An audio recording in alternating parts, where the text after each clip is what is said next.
How's it guys, Munash here, and today we're back with some Alliance War. This is the 8th war of Season 23, and today I'm going with Doom and Warlock. And I know I'm also selecting or looking for Archangel right now, but I never actually got to use him in this war. I thought I was going to use him, but then after joining I realized that he probably won't work well for a fight, and yeah, so it was kind of a waste unfortunately. So yeah, that was really just bad planning on my part. Now before we get into this war, I just want to say that if you guys want to see my mastery setup, just check the description of the video, because I have been leaving a link to my mastery setup in literally every video with gameplay that I've uploaded over the past 2 months. And I still get a few people asking, you know, which masteries do I run or what setup do I use, and yeah, it's been there the whole time and it seldom ever changes because I rarely ever change my mastery setup. It's only maybe once every month or two I'll switch to suicides during the off season. And I do have a link to my suicide build in my rank 3 Corvus videos. In fact, any video I used suicides in over the past 2 months. So yeah, I just wanted to clear that up. Okay, so back to war. This is a protect war, which is quite rare. We don't have these every season, although they do seem to be becoming a bit more common these days. We actually had one just yesterday when we did War 10, but only their battle group 3 placed with the protect tactic, the rest was stubborn. So yeah, I thought this might be a bit more interesting. I personally don't find protect to be any more difficult than stubborn. It just makes me take a bit more time to plan sometimes. So first up we have this Ebony Maw with Ebb and Flow knockdown and heavy hitter. And this is a fight that I usually use Human Torch for, but the fight itself isn't too complicated as long as you know how to fight Ebony Maw. So I decided to use Doom just because he doesn't have any buffs and also is a bit more tanky than a 5-star Archangel. And this is a fight where ideally you don't want to use a special 3 because that will give you the buff, the Fury buff. So you can just cycle between special 1 and special 2 here. But you also want to watch out for the falter timer, although I'm not sure why, but it did seem to pause sometimes, like when I had 19 of those charges on me.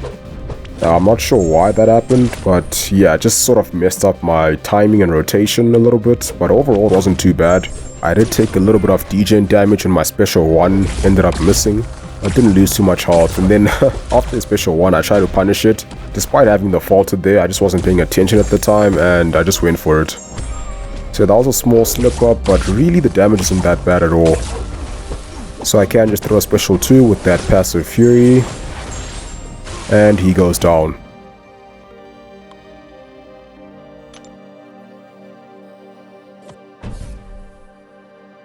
Okay, and last fight of section 1 is gonna be this Havok with steady build-up Fury, heavy hitter, and power alternator. So the main thing I need to watch out for is the power alternator node if I want to bolt a certain special attack, because ideally I would like to use a special 2. But if he has less power than me, then he will steal that power when that timer ends. But otherwise it's not a very difficult fight. Just want to make sure I don't punish that heavy attack because he does have heavy hitter. And he is doing a lot of light attacks and allow me to parry quite easily. And once I get those infections on him, then it's very easy to manage his power. Don't even need to bait special attacks since he'll constantly be power draining. And yeah, I'm actually struggling to push him to a special 2. I'm not really trying to, but you can see it's pretty much impossible. Unless I just play passively and let him build power slowly. But yeah, now fortunately I can get my special 2 in just before the timer ends. And then chain a heavy attack after that, and then another one. And he goes down.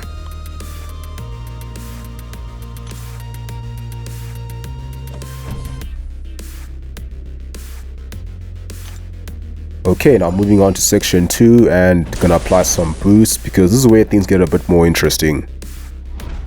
Because now we actually have some protect fights, just a couple of extra large champs, who also just happen to be defensive.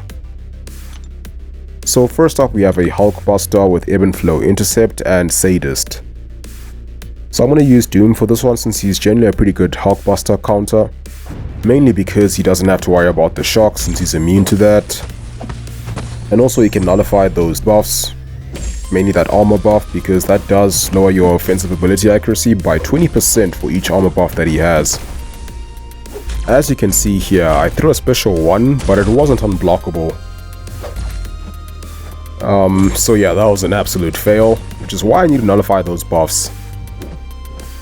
So I actually can't really throw a special 1 while he's blocking. I'd rather do it when he's not blocking. So now I just throw it again, and now I can actually nullify those armor buffs. And get the aura, so I can just buff control him. Hopefully prevent any more of those buffs from coming back with the staggers.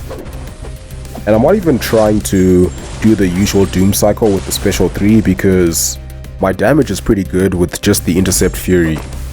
And obviously I don't want to trigger Protect, so I'd rather just keep it there, because trying to increase your damage can actually be counterproductive. And trying to remove Protect can be quite annoying sometimes. So I'm like, okay, the fight went pretty well until this stage, so I'm actually going to play it a bit slower now. And not even try to intercept, just do the usual combos, you know, parry, medium, light, heavy. Throw a special 1 to remove some buffs, get the aura, power control, special 2 for damage, and just repeat that cycle. Nothing too complicated here, I just gotta be a bit patient with it.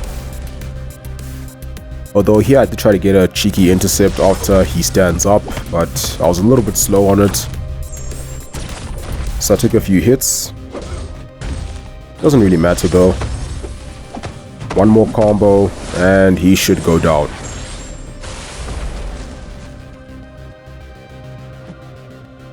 Alright, and he goes down. Not bad at all.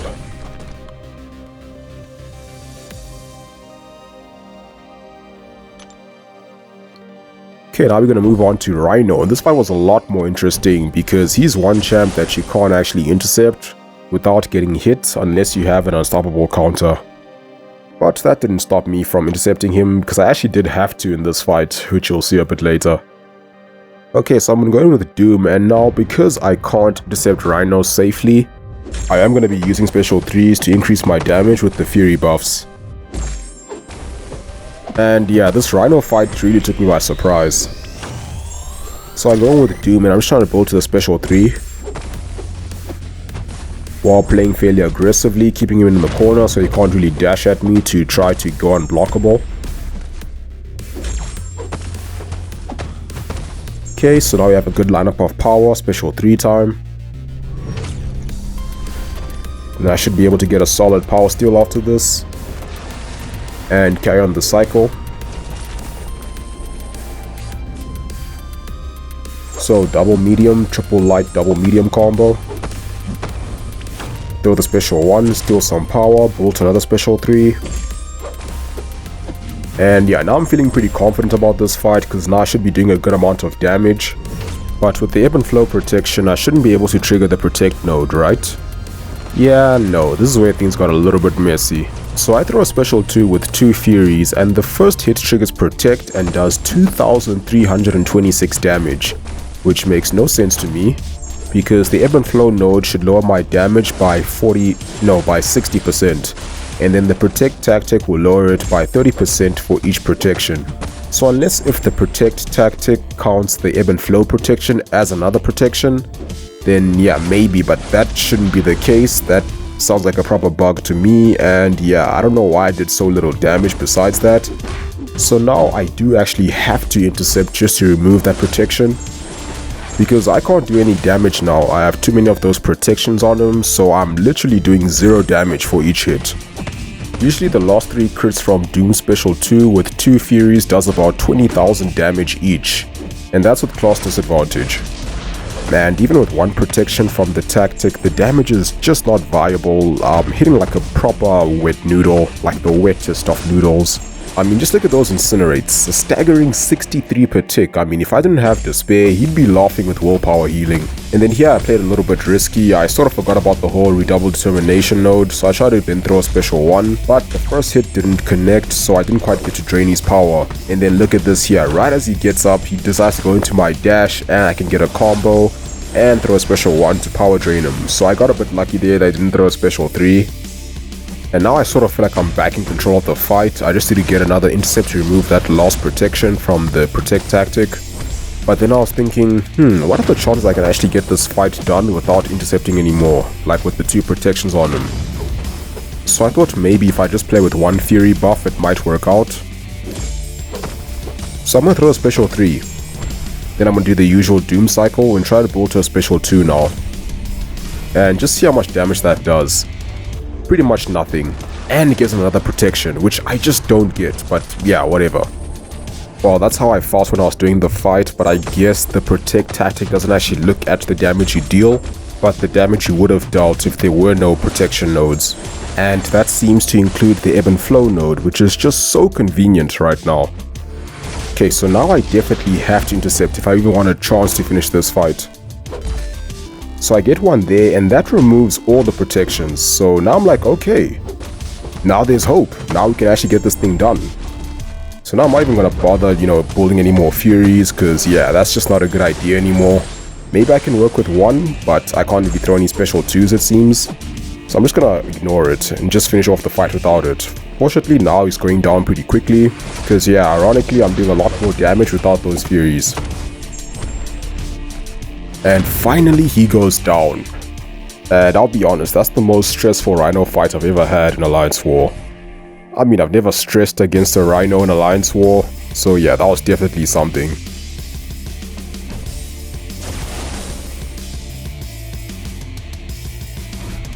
And now the last fight on section 2 is going to be this Immortal Abomination with ebb and flow intercept, Redoubled determination, and crumbling armor. So this is a Warlock fight. He does work pretty well for this fight, although you still need to rely on intercepting to get it done. And obviously don't get hit, because he can do a lot of damage when he has all those poisons on him. So I did use an invulnerability boost to be extra safe. So I go in with Warlock, and the first thing I want to do is just get an infection on him. So I'm just gonna parry a couple of times to build up those viruses without giving him power. And then once he is infected, I start dropping combos and go for the quick backdraft intercept. And that disables protection, gives me the passive fury, can do a lot more damage now. Then he throws a special 1 which does give him some poison debuffs, and I try to punish it after blocking the last hit, but he just dexes me and just doesn't work out. But yeah, that's why we have the indestructible boost, so we can do silly things like that. And now the reason why it's so important to be intercepting a lot in this fight is because when Ebb and Flow Fury expires, he gets the protection back, and then he also purifies debuffs, which means you can now intercept again without worrying about the crazy power gain from the Redoubled node. Then a backdraft with the light attack again, then I can drop my special 2, which should do a good amount of damage with the Intercept Fury. So he goes from 69% to 38%. So I probably just need to do this one more time if I can't finish him off before the Fury expires. So he throws another special 1, block it, but this time I dex the last hit so I can punish. Protection comes back, so I go for the backdraft once again. Get that passive fury. One more special 2, and he goes down. So yeah, I really do like Warlock for this matchup, also because he does have some good power control with all those debuffs on him, as long as the opponent has willpower.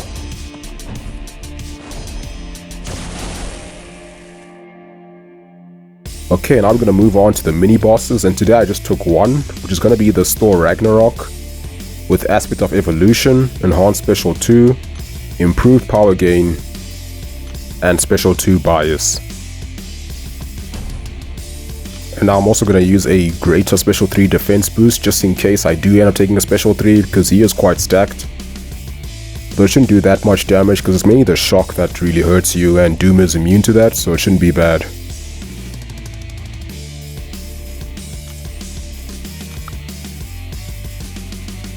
Okay, so I go in with Doom and just want to do the usual combos. Actually, no, I can't do the usual combo because he does have some shock resistance in terms of the debuff duration. So I'm just going to do, I guess, the usual combo for any other champ but Doom. Then I throw a special 1 when he's at 19 charges. Just playing it safe. Now I get the aura and I can power steal him. I was hoping he wouldn't throw that special 1 there, but yeah, unfortunately he just did. So now I am going to push him to the power gain and also just sort of wait for it a bit. Then throw a special 3. I actually should have waited for it a little bit longer, but I was a bit afraid that we would throw the special 2 there. But fortunately with Aspect of Evolution, it's pretty easy to get them to 3 bars of power. So I can get that perfect power gain or power steal. And I am going to go for 2 Furies in this fight, because why not? Well, actually because he is a large champ, so he can trigger Protect. But I actually didn't know this at the time. Well, rather I forgot that Thor is a large champ because his posture is just so bad that he doesn't look very large when you're fighting against him. Kind of looks like he has a hunchback. So once again he's gaining power, so now I drop another special 3, which does about 33,000 damage, yet it does not trigger protection. I have no idea why. Unless the special 3 does not count as one hit, which would be a bit inconsistent because usually it does count as one hit no matter how many hits it actually does. Drop one special 2 and fortunately none of the hits crit, so I don't trigger protect. Get some nice incinerates going and he goes down. Alright, so I thought that was going to be my last fight of the war, but I was actually going to be back up for the Apocalypse boss anyway. So I'm just going to finish him off with Warlock. He still has about 368,000 or 70% health. And I'm just going to throw in some tech boosts for this one, just so I can throw a bit more special 2s. Also a sort of fight that I'm very familiar with, so just wanted to have a bit more firepower, I guess. So the nice thing is he doesn't have 4 charges, so I won't have to worry about him being able to stun me through my block. So my strategy for this fight is I just want to bait the special 2. And in order to do that, I'm going to be dropping my combos a bit short. So I'm going to do medium, light, light, light. And then I'm going to pause and just hold block. And just try to bait that heavy attack. Just to get an easy opening. That I can push him to 2 bars of power. And then bait a special 2. And it's just because I find the special 2 a lot easier to dex compared to the special 1. So I can fully dex it pretty consistently without taking any block damage. And then I'm just going to pull to my special 2 after that. And just carry on doing the cycle, you know, hold heavy. After dropping a 4-hit combo. Bait that heavy attack and just punish. And yeah, that's about it. It's actually quite a simple fight with Warlock. You can see he's going down pretty steadily. And yeah, not too difficult in fact. Just gotta keep up this momentum, keep holding block, make sure he drops that full combo, then punish, or drop a heavy attack, then punish. And then yeah, just dexing the special 2 isn't too bad for me. Then I can just drop a few special 2s which do a decent amount of damage. Nothing crazy like using Ghost or even Guardian, but that's actually a good thing in terms of not triggering Protect in this fight. And just getting that armor break on him is quite important because then, you know, all these hits will do a good amount of damage when it's active. Not really essential, you can still do the fight without armor breaks, but it just helps with these damage. So you just want to make sure that you heal up before this fight because you're going to take a bit of block damage. And then towards the end I was starting to block some special 1s and I wasn't really worried about it because the fight was almost over at this stage. So I figured I shouldn't worry about not baiting special 1 now. Also I can get a slight damage increase when I drop to 50% with the Courage Mastery. So then I drop the special 2 and because he has less than 1 bar of power I try to chain a heavy attack to it. However, he seems to have the Stand Your Ground Mastery, so he does resist it unfortunately, but at least he doesn't punish me. Then I can just drop a special 1 and he goes down. So yeah, not too bad with Warlock. Pretty good counter for this fight, and that's going to be it for this video. I hope you guys enjoyed. Thank you for watching, have a wonderful day, and I'll see you soon. Oh, and we did win this war.